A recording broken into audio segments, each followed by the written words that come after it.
This is number 11 in section 7C.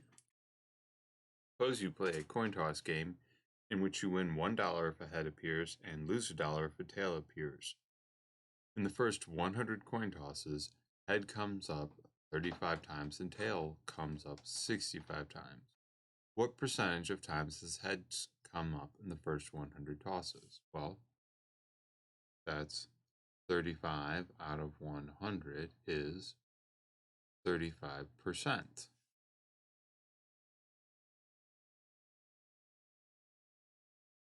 What is your net gain or loss at this point? $1 for a head, lose $1 for a tail.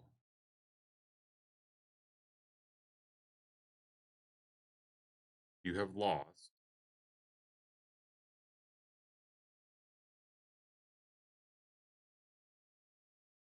because you toss the coin 200 more times for 300 total. At that point, heads has come up. Is this change in the percent of heads? Plain.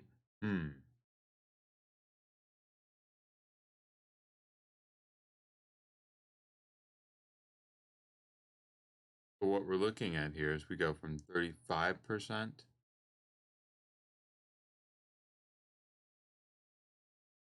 to 37%. But is this 2% difference enough? Like we need it to grow towards needs to grow towards 50% overall. So this is my inclination that it is consistent, but it's not going to be exactly 50%.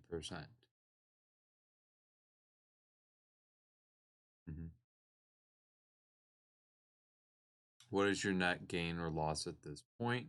Well, we have, let's see here, 37% heads, and that means 63% tails,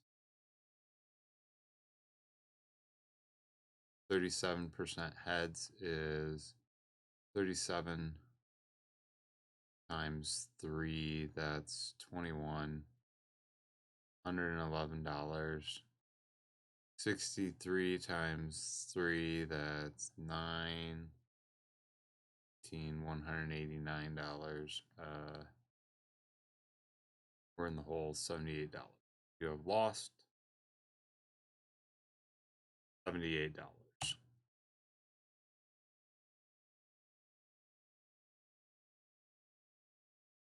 How many heads would you need in the next 100 tosses in order to break even after 400 tosses? Is this likely to select the correct choice and fill in the answer block? Complete your choice. So we need number of heads plus, not plus, sorry, heads minus the number of tails. That's 100 minus the number of heads. Minus $78 to break even. Minus the 78, we're already in the hole. You can't just do 78 heads. That's leaving 22 on the table. So out of that 22, that's going to be half of them heads, 11 heads.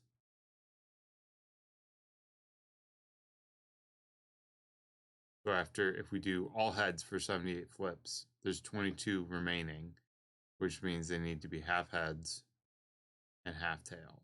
Let's see if this algebra backs that up.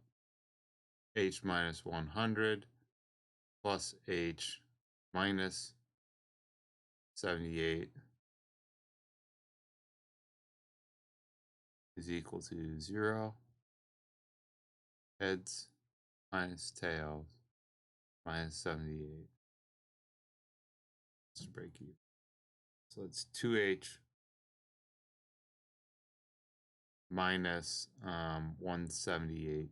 Oh, pardon me. It's an extra only 11 tails out of the 100. So that would be like makes more sense when you describe it. Is equal to 7, 8. 89.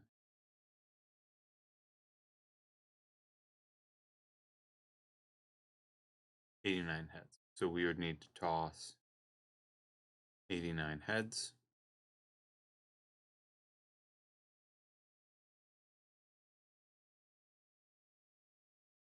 Yeah.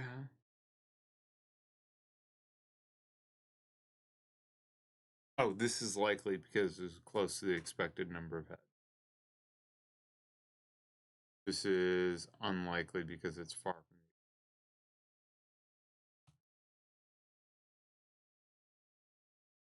the. Yeah, and this is really unlikely to happen because we're asking for 89 heads.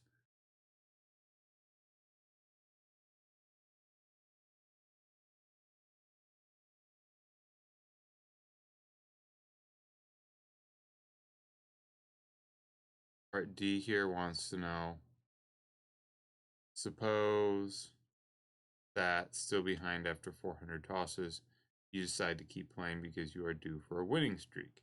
Explain how this belief would illustrate the gambler's fallacy. This illustrates the gambler's fallacy because the probability of getting half. No.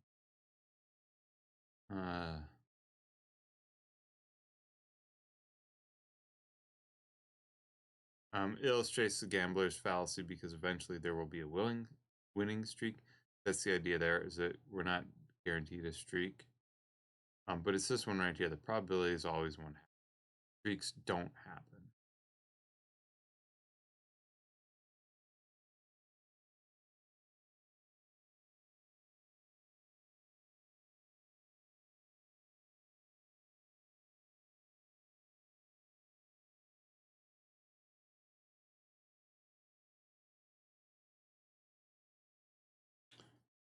And that's the wrong idea. It's not that streaks don't happen. I don't like that. It's that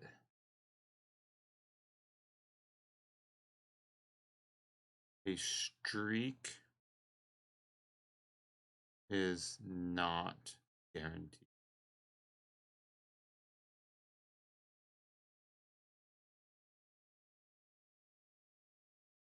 Things are not due to be. It's only even going forward. Okay. That's it for this problem. I'll see you next time. Bye.